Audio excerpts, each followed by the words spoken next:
توسل سے آج ہم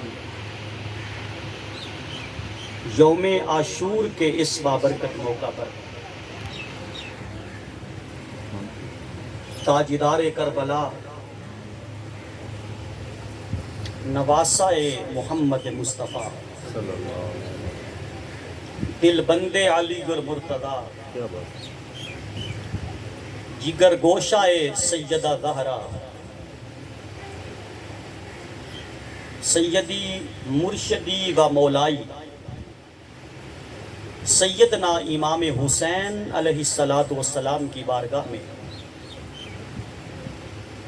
ہدیہ تبریک و محبت پیش کرنے کے لیے اس مقام پر جمع ہے۔ میرا مالک ہم سب کی حاضری کو اپنی بارگاہ قدوسیت میں اور بارگاہ حسینیت میں شرف قبولیت عطا فرمائے، اور جن جن دوستوں نے دام در میں سخن اسکار خیر میں انتظام و انصرام میں حصہ ڈالا ہے، اللہ پاک ان کے دو جہان بہتر فرمائے۔ ان دعائیہ کلمات کے ساتھ براہ راست میں اپنے موضوع کلام کی طرف آ رہا ہوں، جو نہایت توجہ سے سننے، سمجھنے اور دل میں جگہ دینے کے قابل ہے۔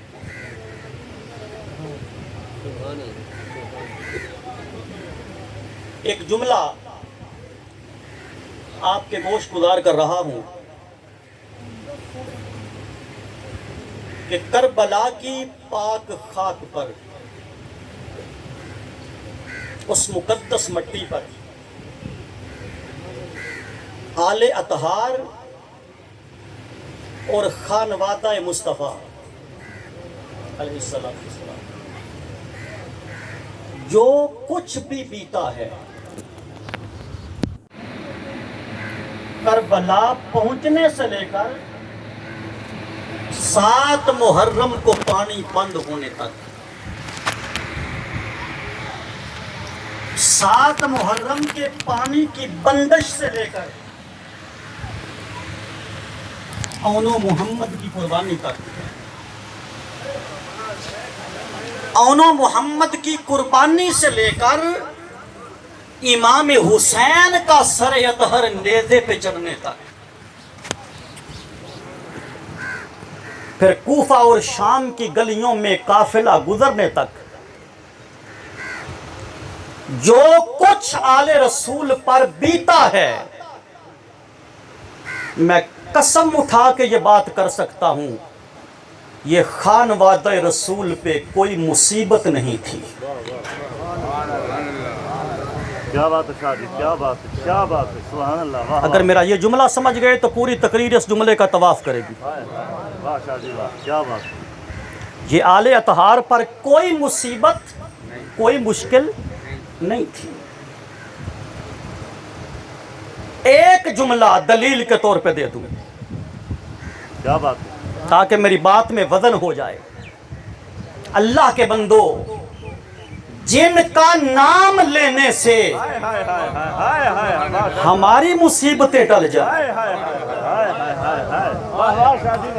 کیا بات ہے جی، کیا بات ہے۔ انسان کو اللہ نے عقل دی ہے نا، عقل سلیم دی ہے۔ کیا بات۔ جس کو وقت مصیبت ہم یاد کریں تو مصیبت دم دبا کے بھاگ جائے۔ جن کے ذکر سے مشکلات ٹلتی ہوں، اس وجود پہ مصیبت آ جائے، ارے مصیبت تیری ایسی کی تیسی، کیا بات۔ تو ہوتی کون ہے حسین پہ آنے والے؟ مصیبت نہ تھی، مشکل نہ تھی۔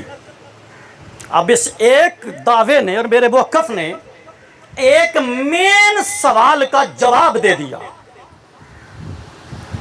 کیا بات۔ اگر آپ کی توجہ ہو تو ایک مین سوال کا جواب دے دیا کہ ذہنوں میں یہ سوال آتا ہے کہ علی مشکل کشا تھا تو کربلا والوں کی مدد کیوں نہ کی؟ رسول مشکل کشا تھا تو کربلا والوں کے کیوں نہ بچایا؟ ہمارے اس محقق نے اس سوال کا رد کر دیا۔ ارے علی مشکل کشائی تو تب کرتا جب مصیبت ہوتی تو۔ یہ مصیبت تمہارے لیے ہوگی، ہم تو اس کو مصیبت کہنا ہی بے ادبی سمجھتے ہیں۔ مجھے علم ہے اب آپ کے ذہن میں ایک سوال آ رہا ہے، کیا بات ہے، واہ واہ شاہ جی۔ اب آپ کا ذہن ایک سوال سے پریشان ہے کہ شاہ جی پانی بھی بند ہو گیا، تیر بھی چلے، علی اصغر بھی ہاتھوں میں جام شہادت پا گیا، سکینہ 3 دن تک پیاسی تڑپتی رہی، تو پھر یہ مصیبت نہیں تھی تو کیا تھا؟ کیا بات، واہ واہ، یہی تو میں آج بتانا چاہتا ہوں کیا تھا۔ سبحان اللہ، سبحان اللہ۔ اگر یہ مصیبت نہیں تھی تو کیا تھا؟ ایک جملے میں جواب دے کے گزر جانا چاہتا ہوں، اللہ کی عزت کی قسم، یہ سارے کچھ حسین پر مصیبت نہ تھی، یہ مولا کی طرف سے ایک امتحان تھا۔ کیا بات، کیا بات، کیا تھا؟ اونچا بول دیں، یہ آج سبق یاد کر کے جانا ہے کہ اگر کوئی آج سے پہلے مصیبت سمجھتا تھا تو آج کے بعد نہ سمجھے، یہ میرے آقا پہ ایک امتحان تھا۔ اب آپ میں سے بعض طالب علم بیٹھے ہیں، ہمارا دور بھی طالب علمی کا گزرا ہے، ہر بندہ اسٹیج سے گزرتا ہے، استاد سارا سال بچے پہ محنت کرتا ہے، بیٹا اگر ایک سوال کی تجھے 10 بار سمجھ نہیں نہ آئی تو 10 بار مجھ سے پوچھ، میں بتانے کو تیار ہوں۔ شفیق استاد، محنتی استاد کا رویہ یہ ہوتا ہے طالب علم کے ساتھ کہ بیٹا اگر ایک سوال نہیں آتا 100 بار پوچھ، بتانے کو تیار ہوں۔ سارا سال وہ استاد طالب علم کو پڑھاتا ہے، مگر جب وہی طالب علم کمرہ امتحان میں بیٹھ جائے اور پرچہ ہاتھ میں ہو، وہی شفیق استاد ڈنڈا پکڑ کے کھڑا ہو جاتا ہے، خبردار ادھر ادھر دیکھنا نہیں۔ نہیں دیکھ رہا، واہ واہ، کیا بات ہے شاہ جی، کیا بات ہے، واہ واہ، واہ واہ، واہ واہ، مجھے مجمع کی نوعیت کا پتہ ہے، میں کوئی مشکل بات نہیں کروں گا، کیا بات، کیونکہ میں کوئی علمی جوہر دکھانے نہیں آیا، تمہیں کچھ پڑھانے آیا ہوں۔ علمی جوہروں کے موقع ملتے رہتے ہیں، آج سادہ گفتگو اور سادہ باتیں۔ بھائی وہی استاد سختی کرتا ہے کہ نہیں کرتا؟ اچھا، بعد استاد نقل بھی لگواتے ہیں،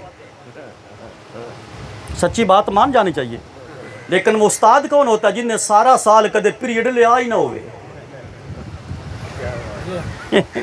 جس نے اپنا حق ادا پھر وہ اپنی عزت بچانے کی خاطر نقل لگواتا ہے۔ ارے سوچ، حسین ایک طالب علم تھا اور استاد مدینے کا تاجدار تھا، اور جس نے چھپ کے کمرے میں بیٹھ کے نہیں پڑھایا، کندھوں پر بٹھا کے پڑھایا ہے، اپنی زبان چسا کے پڑھایا ہے، زلفوں کو لگام پکڑا کے پڑھایا ہے، اتنی محنت کر کے جب مصطفیٰ نے پال کر اور تربیت کر کے کربلا میں بھیجا، اب نقل کی ضرورت نہ تھی، اب دعا کی ضرورت تھی کہ مولا میرے پتر کو کامیاب کر دینا، اور مصطفیٰ دعائیں کرتے تھے، حضور دعائیں کرتے تھے۔ مجھے ایک بات آپ بتا دیں، میں نے کہا بالکل سادہ، سب آپ کو اد بار یاد کروا کے جانا چاہتا ہوں، یہی آج سبق یاد کروانا ہے کہ کربلا والوں پر مصیبت نہیں بلکہ بولیے نا امتحان تھا۔ آج کے باپ کو کیا، آج کے باپ کو اگر پتہ چل جائے کہ کل جمعہ کے دن میرے بیٹے پر مصیبت آنے والی ہے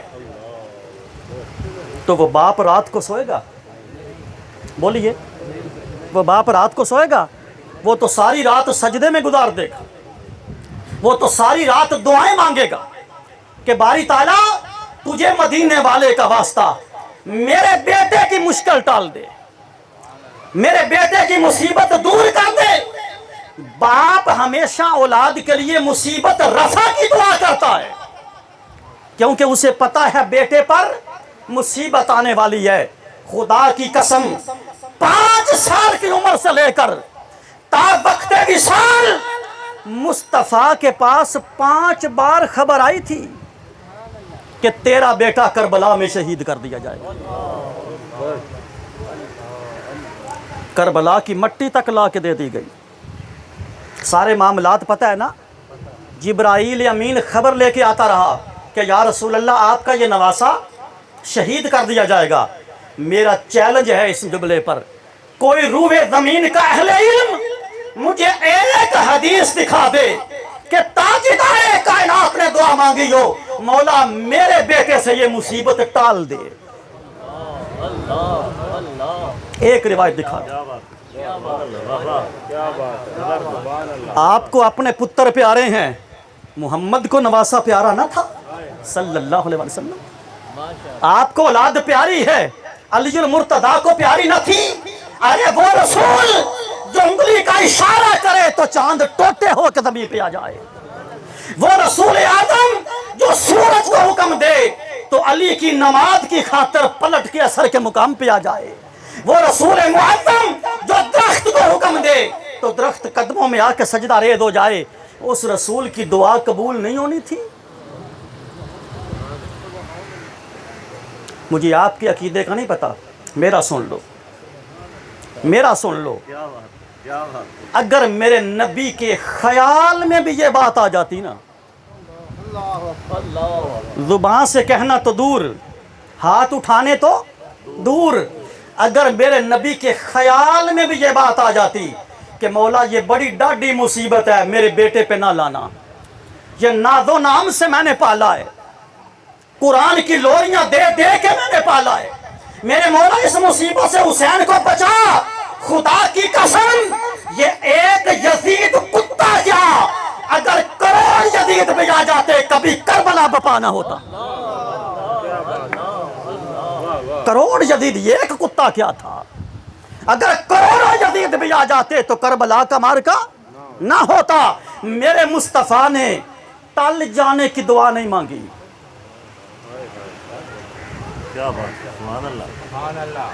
اب جب آپ کا بیٹا امتحان 5ویں کا بھی دینے جائے نا تو پیچھے باپ کیا دعا کرتا ہے؟ میرے بیٹے کو پاس کر دینا، میرے بیٹے کو استقامت دینا۔ یہ دعا میرے رسول نے بھی مانگی، کتب سیر میں ہے۔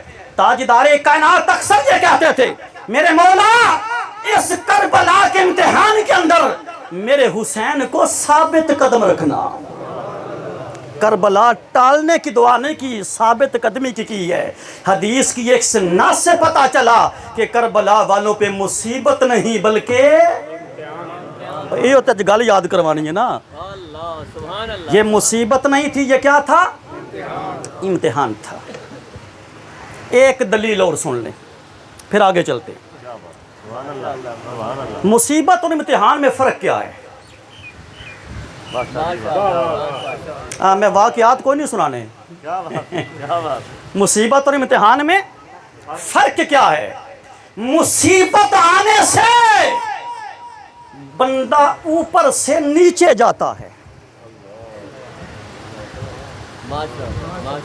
چنگا بندہ لین لاڈ ہو نا کروڑ پتی تو مصیبتوں میں پھنس جائے تو غربت میں پس جاتا ہے۔ مصیبت انسان کو کمزور کرتی ہے، مصیبت انسان کو اعلیٰ درجے سے نیچے لے آتی ہے، اور امتحان نیچے سے اوپر لے جاتا ہے۔ مصیبت اوپر سے نیچے لاتی ہے اور امتحان نیچے سے اوپر لے جاتا ہے۔ اور فیصلہ تم پہ چھوڑ کے جا رہا ہوں، اگر کربلا کے بعد حسین کا رتبہ نیچے آیا ہے تو مصیبت سمجھ لو، فیصلہ آپ پر۔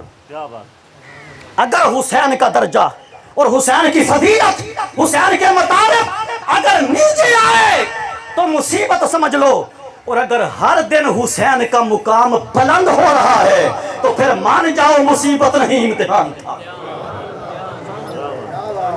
نعرہ تکبیر، نعرہ رسالت، نعرہ حیدری، دل کا چین آنکھ کا نور، یا حسین یا حسین۔ ایک دلیل اور دے دوں، امتحان لیا کیوں جاتا ہے؟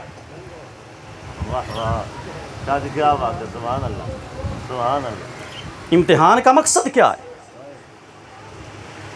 5ویں جو بچہ پڑھتا ہو تو کنوں پھد کے 6ویں چباؤ، جو طلبہ خوش ہو جائیں گے۔ ویسے ہی پچھے 2 سالاں دے انجے پاس ہوندے آ رہے ہیں کرونے شریف دی برکت نال۔ تو امتحان لیا کیوں جاتا ہے؟ امتحان نیچے لے جانے کے لیے نہیں لیا جاتا۔ میٹرک کا امتحان اس لیے لیا جاتا ہے کہ بندہ فرسٹ ایئر میں چلا جائے، فرسٹ ایئر سے سیکنڈ ایئر میں چلا جائے۔ ارے درجہ اونچا دینا ہو تو تب امتحان لیا جاتا ہے، اپ گریڈ کرنا ہو تو تب۔ بھائی بولیے نا، تو حسین اپ گریڈ ہوا کہ نہیں؟ ہر روز فضیلتوں میں اضافہ ہو رہا ہے کہ نہیں؟ تو یہ فضیلتیں پکار پکار کر کہہ رہی ہیں، وہ مصیبت سمجھنے والے نادانوں، یہ مصیبت نہیں تھی، یہ زہرا کے لال پہ امتحان تھا۔ اتنی بات اگر سمجھ گئے ہیں تو آگے چلوں۔ اب امتحان کس کس پہ آیا ہے؟ یاد رکھیے، امتحان نبیوں پہ بھی آیا ہے۔ کس پر؟ اونچا بولیے۔ نبیوں پہ بھی آیا ہے، صحابہ کرام پر بھی آیا ہے، اولیاء کرام پر بھی آیا ہے، ائمہ حدیث پر بھی آیا ہے، ائمہ تفسیر پر بھی آیا ہے۔ ہر کسی پر امتحان آتا رہا، مگر میں ایک حدیث سنانا چاہتا ہوں۔ ابھی تک میں نے کوئی حدیث نہیں سنائی آپ کو، سوائے ایک کہ حضور نے دعا مانگی تھی۔ ایک حدیث سنیے جس کو امام سخاوی روایت کرتے ہیں رحمۃ اللہ علیہ، بڑی توجہ طلب ہے۔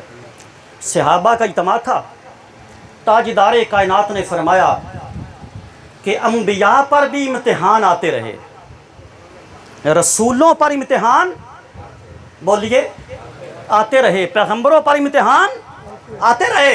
میرے آقا نے فرمایا سارے نبیوں کا امتحان ایک طرف، سارے رسولوں کا امتحان ایک طرف، اور میں محمد کا امتحان ایک طرف۔ اور ایک حدیث پاک میں یہ لفظ بھی ملتے ہیں، آقا نے فرمایا سارے نبیوں کے امتحان کا وقت ایک طرف اور میرا طائف کا سفر ایک طرف۔ یہ روایت بھی حدیث پاک میں ملتا ہے۔ جب حضور نے یہ فرمایا نا، لوگ آپ کو آدھی حدیث سناتے ہیں، میں پوری سناتا ہوں، یہاں تک سارے بیان کرتے ہیں، اگلا حصہ کوئی نہیں کرتا، وہ میں سناتا ہوں، اور پوری دلیل اور تیقن کے ساتھ۔ میرے استاد نے مجھے کچی بات کرنا سکھایا ہی نہیں، جو کہہ کے جاؤں گا میں زندگی بھر اس کا ذمہ دار ہوں۔ میرے آقا نے فرمایا سارے نبیوں سے بھاری امتحان مصطفیٰ پہ آیا ہے۔ حضرت زید بن ارقم رضی اللہ تعالی، حضور کے پائے کے صحابی، بہت سی متعدد روایات آپ سے ہیں۔ آپ فرماتے ہیں میں نے عرض کیا یا رسول اللہ، کسی کا امتحان آپ سے بھاری بھی ہے؟ سنیے سنیے، فرمایا سارے نبیوں کا امتحان ایک پلڑے میں اور میرا ایک پلڑے میں، میرا امتحان سارے نبیوں پہ بھاری ہے۔ زید بن ارقم فرماتے ہیں حضور آپ سے بھی بڑھ کے کوئی ہوگا؟ میرے مصطفیٰ نے فرمایا بتاتا نہیں دکھا دیتا ہوں، دکھاتا نہیں میں، بتاتا نہیں میں، دکھا دیتا ہوں۔ علی جاؤ گھر سے میرے حسین کو بلا کے لاؤ، جاؤ گھر سے حسین کو بلا کے لاؤ۔ آقا حسین ننھے ننھے قدموں سے چلتا ہوا، یہ کائنات کا شہزادہ جب مسجد نبوی میں پہنچا، تاجدار کائنات دور سے دیکھ کر کھڑے ہو گئے۔ جب نبوت کھڑی ہو گئی تو بیٹھا کون ہوگا؟ جب نبوت کھڑی ہو گئی تو بیٹھا کون ہوگا؟ تاجدار کائنات نے حسین بچے کو اٹھایا، چھاتی پہ لگایا، منہ چوما اور آپ کا چہرہ صحابہ کی طرف کر کے بتایا سنو سارے نبیوں سے بڑا امتحان میرا ہے، اگر مجھ سے بھی بڑا امتحان دے گا تو یہ میرا بیٹا حسین دے گا۔ ہوں دسو نا اجے بھی مصیبت ہے یہ تے منانا تو اج میں یہ مصیبت نہیں یہ کیا تھا نبیوں پہ آئے رسولوں پہ آئے پیغمبروں پہ آئے پر سب سے بڑا امتحان حسین کا امتحان ایک نبی کی مثال دے کر میں بات کو سمجھاتا ہوں صرف ایک نبی کی حضرت ابراہیم علیہ السلام کیا یہ مسلمانوں کی قسمت ہمارے سال کا پہلا مہینہ بھی قربانی کا محرم پہلا یہ نا ہمارے سال کا پہلا مہینہ بھی قربانی کا ہمارے سال کا آخری مہینہ بھی ذرا توجہ توجہ توجہ ایک ذائقہ آپ کو دینا چاہتا ہوں سال کا پہلا مہینہ بھی قربانی کا سال کا آخری مہینہ بھی قربانی کا یہ قربانی بھی 10 تاریخ کو ہے سنیے سنیے یہ قربانی بھی 10 تاریخ کو ہے وہ قربانی بھی 10 تاریخ کو تھی ابراہیم نے جو بیٹے کی دی تھی وہ قربانی بھی 10 تاریخ کی تھی اس میدان کا نام مینا تھا اس میدان کا نام کربلا ہے وہ قربانی مینا میں تھی یہ قربانی کربلا میں ہے ارے وہ قربانی دینے والا بھی ایک نبی کی اولاد تھا یہ قربانی دینے والا بھی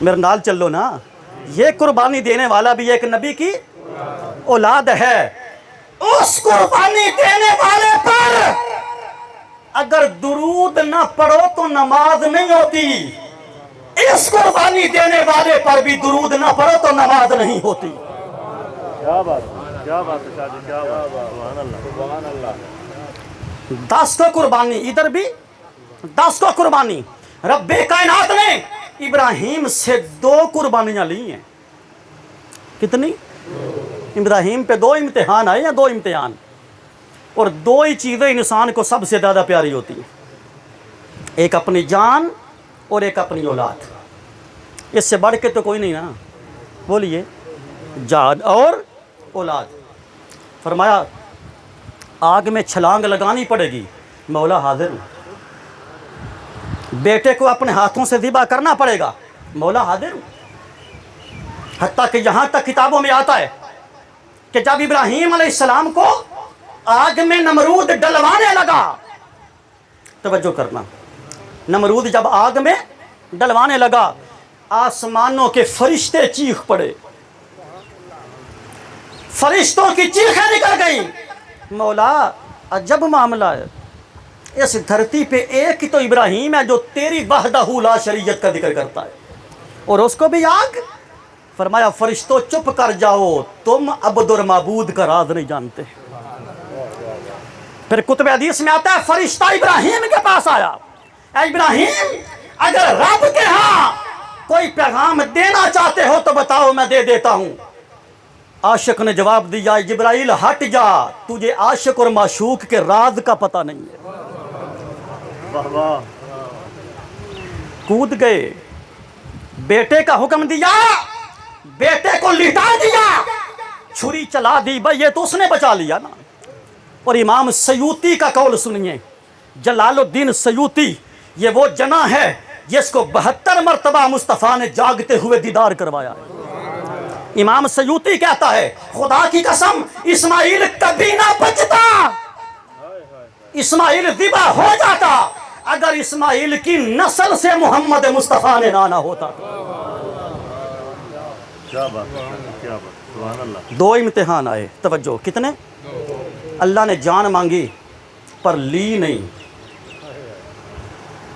توجہ توجہ اللہ نے جان مانگی پر لی بیٹا مانگا پر لیا نہیں دونوں امتحان مکمل نہیں ہوئے پرچہ دیتا ہے پر حل نہیں سکرن دیتا ہائے ہائے ہائے کویسچن پیپر مل گیا ہے کمرہ امتحان میں کویسچن پیپر لیکن شیٹ نہیں دی بھائی حل کر دونوں امتحان نامکمل لیکن ارادہ مضبوط تھا، نیت پاک تھی، نیت مصمم تھی. رب کو نیت پہ اتنا پیار آیا، فرمایا ابراہیم تو امتحان میں پاس ہو گیا، تو نے اپنا امتحان پاس کر لیا، نمبر اور رزلٹ کے میں دینا چاہتا ہوں، پر ابراہیم بتا تو لینا کیا چاہتا ہے؟ سند کون سی لینا چاہتا ہے؟ انعام میں کیا لینا چاہتا ہے؟ ٹرافی کیا لینا چاہتا ہے؟ جواب سنیے امام سخاوی نے جو لکھا ہے. امام سخاوی فرماتے ہیں حضرت ابراہیم نے کہا میرے مولا جو تیری بارگاہ میں سب سے اونچا درجہ تھا، کیا بات ہے، سبحان اللہ. نبوت ہے نا. اونچا درجہ کیا ہے اللہ کے ہاں؟ سب سے اونچا درجہ کیا ہے؟ اونچی بولو یار. نبوت. فرمایا مولا نبوت تو نے مجھے پہلے دے دی، کیا بات ہے. پیغمبر تو میں پہلے ہوں، نبی تو میں پہلے ہوں.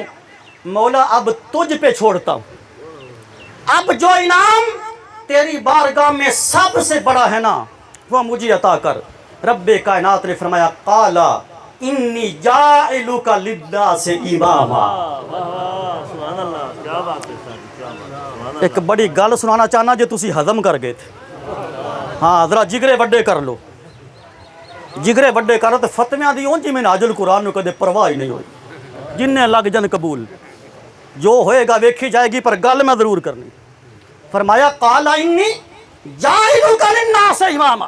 اے ابراہیم تیرے امتحان پاس کرنے پر جو تجھے انعام دے رہا ہوں نا، تجھے ایک علاقے کے لیے نہیں، تجھے ایک خاندان کے لیے نہیں، تجھے ایک قبیلے کے لیے نہیں، تجھے ایک ملک کے لیے نہیں، قیامت تک آنے والی انسانیت کے لیے ہم تجھے امام بناتے ہیں. قیامت تک آنے والی انسانیت کے لیے ہم تجھے امام بناتے ہیں. آؤ ذرا عالم تخیل میں مولا سے پوچھیں تو صحیح نا. ہمارا بھی حق بندہ ہے، ہم بھی اسی کو سجدہ کرتے ہیں. سارے جہان کے بت چھوڑ کے اسی کو پوجا ہے، تو اتنا تو ہم بھی پوچھ سکتے ہیں نا. مولا جس پہ دو امتحان آ جائیں اور وہ بھی مکمل نہ ہوں، جان بھی بچ جائے بیٹا بھی بچ جائے، وہ تو ہے کائنات کا امام. سنیے سنیے سنیے، اللہ جانے تو آنو سمجھ آ رہی ہے کہ نہیں آ رہی. میرے کو نہ سور جے نہ شیر جے، میرے کو لے کو جیجے، میرے کو لے کو جیجے. مولا جس پہ دو امتحان آ جائیں وہ بھی مکمل نہ ہو، جان بھی محفوظ پتر بھی محفوظ، وہ ہو کائنات کا امام. مولا ایک نظر کربلا میں بھی دیکھنا، یہاں ایک امتحان نہیں، یہاں درجنوں امتحان ہے، اور ہر امتحان پائے تکمیل پر. پیاس سے لے کے بھوک تک امتحان، اونا محمد سے لے کے علی اصغر تک امتحان، نیزے پہ سر چڑھ جانے سے لے کر یزید کے دربار میں سیدہ زینب کے جانے تک امتحان. مولا ادھر اتنا امتحان، ہر امتحان پائے تکمیل پر ہے. ادھر تو امامت دی ہے، ادھر کیا دے گا؟ اب یہی تو بتانا چاہتا ہوں کہ ادھر فقط امام بنایا تھا، حسین کو امام عالی مقام بناتا.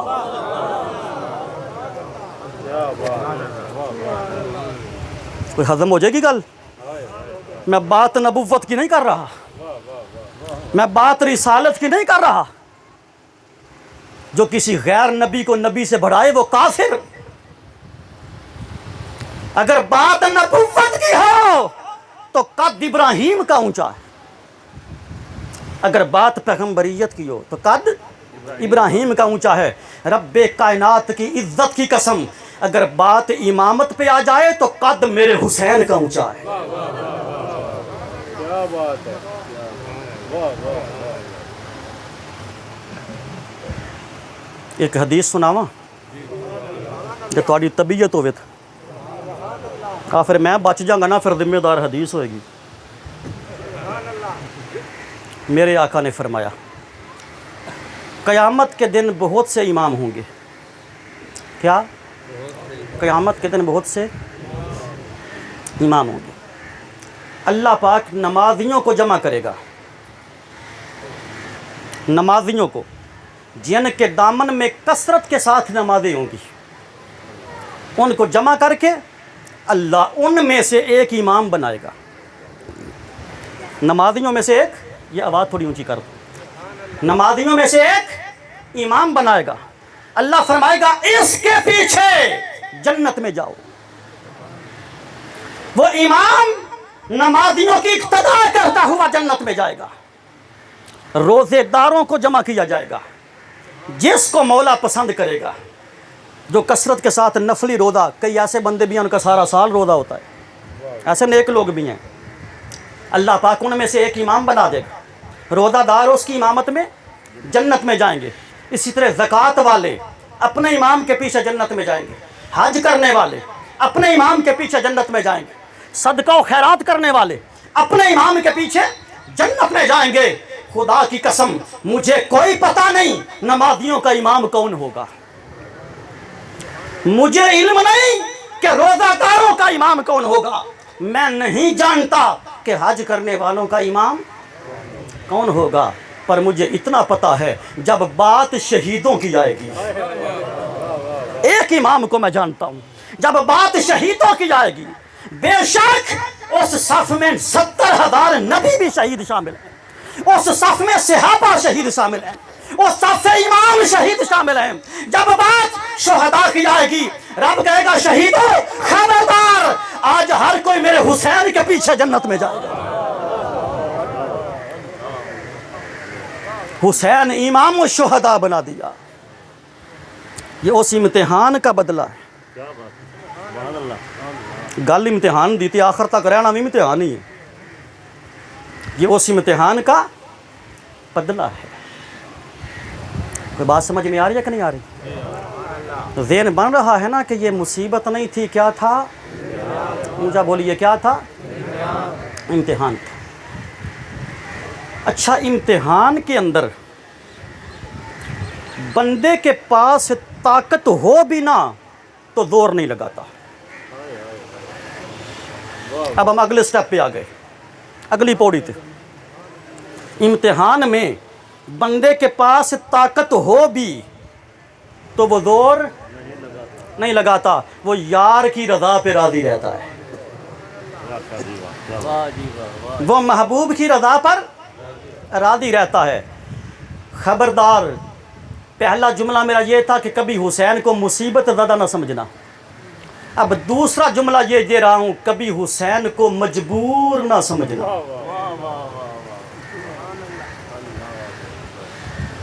کبھی میرے حسین کو مجبور، بولیے، نہ سمجھنا۔ حسین مجبور نہیں تھا، مختار تھا۔ حسین مجبور نہیں تھا، کیا تھا؟ مختار تھا، لیکن طاقت ہندیاں زور نہ لایا۔ ہائے ہائے، طاقت ہندیاں۔ میں آپ کو ایک بات فقط سنانی ہے حسین کی مختاریت کی، کہ حسین کیا کچھ نہیں کر سکتا اور کربلا میں کیوں نہیں کیا۔ مدینہ کا شہر تھا، توجہ ہے، مدینہ پاک کا شہر تھا۔ حضرت علی اکبر کی عمر مبارک چھوٹی تھی، بچے تھے، اور آپ کا بھی تجربہ ہے، میرا بھی تجربہ ہے کہ جو بچہ گھر میں سب سے لاڈلا ہو نا، وہ اپنی بات ضد کر کے بھی منوا لیتا ہے، اور یہ خاصیت علی اکبر میں تھی۔ وہ سارے گھر میں لاڈلے تھے، رو کے بات منوا لیتے تھے، ضد کر کے، اصرار کر کے بات منوا لیتے تھے۔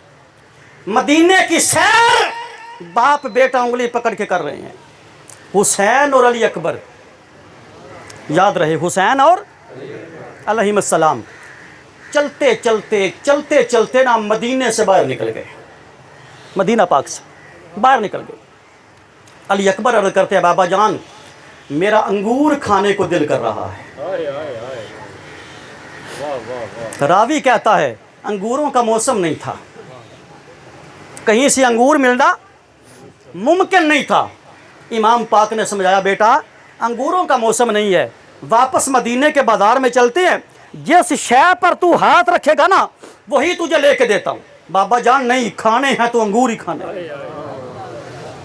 یہ لاڈلا پن تھا نا، بابا کھانے ہیں تو انگور ہی کھانے ہیں۔ امام پاک نے 2-3 بار سمجھایا، علی اکبر نہ مانے، بابا انگور کھانے ہیں، مجھے اس ممبر مصطفیٰ کے تقدس کی قسم، سامنے ایک سوکھا ہوا کیکر کا درخت تھا، انگوراں دا نہیں، کیکر دا، انگوروں کا نہیں، کیا؟ کیکر کا سوکھا ہوا درخت۔ میرے امام نے اس کی ٹہنی کو پکڑا اور ٹہنی پکڑ کے جھنجھوڑ کے کہتے ہیں او ڈورائیں،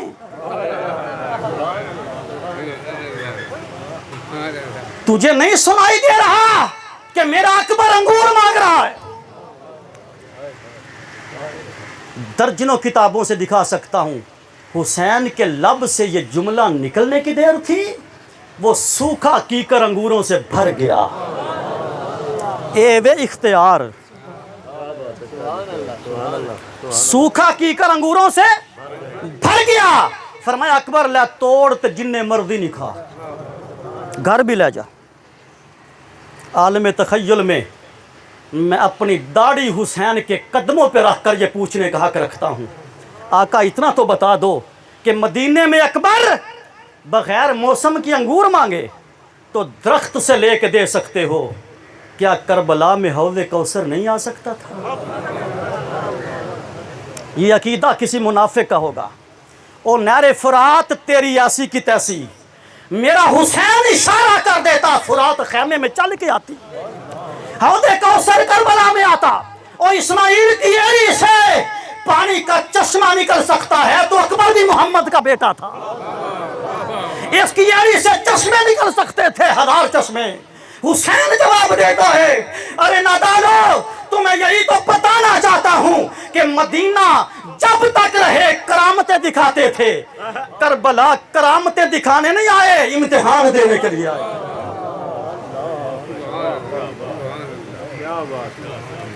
کربلا میں کرامتیں دکھانے کے لیے نہیں آئے۔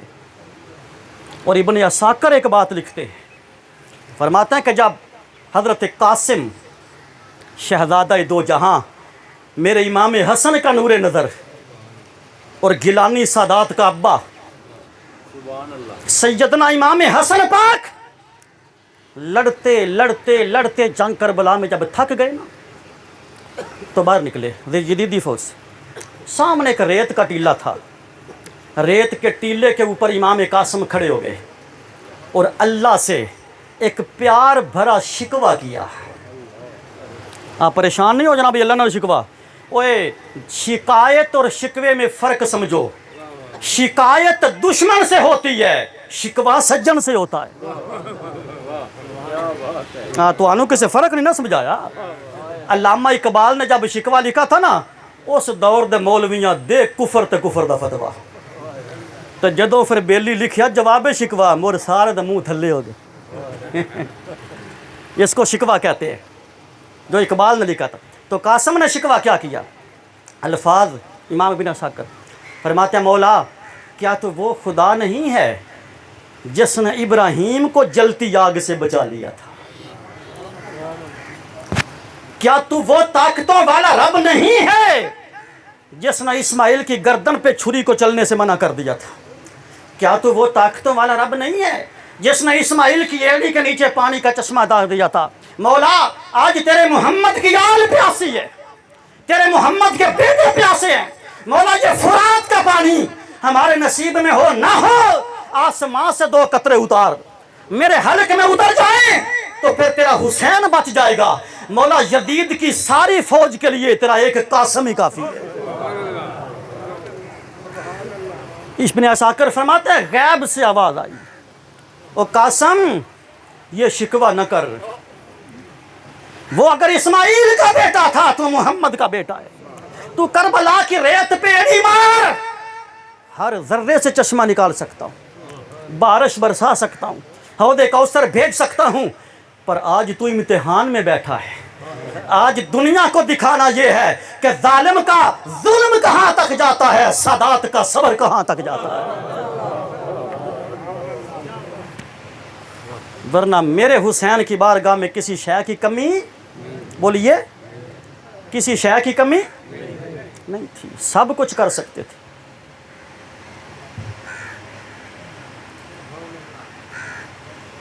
مدینہ پاک جب امام زین العابدین